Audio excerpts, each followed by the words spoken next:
தந்தையின் கட்டளையை தடுக்க நினைச்ச வெட்டியானோட மனைவியோட தலையை வெட்டிய பரசுராமன் பின் தாயோட தலையையும் வெட்டி சாய்த்தானா.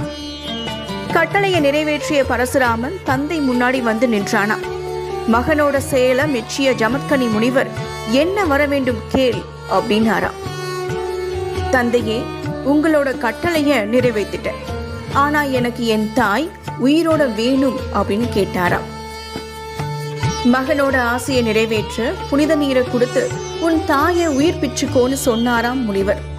தாயோட உயிர் கிடைக்க போற ஆசையில ஓடி வந்த பரசுராமன் வெட்டியான் மனைவியோட உடல்ல தன்னோட தாயோட தலைய வச்சும் தன் தாயோட உடல்ல வெட்டியான் மனைவியோட தலைய வச்சும் அவசரத்துல உயிர் பிச்சுட்டானா.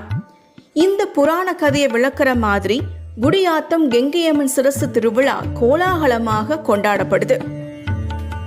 குடியாத்தம் நகர 2ஆ பிரிக்கும் கவுண்டைய மகா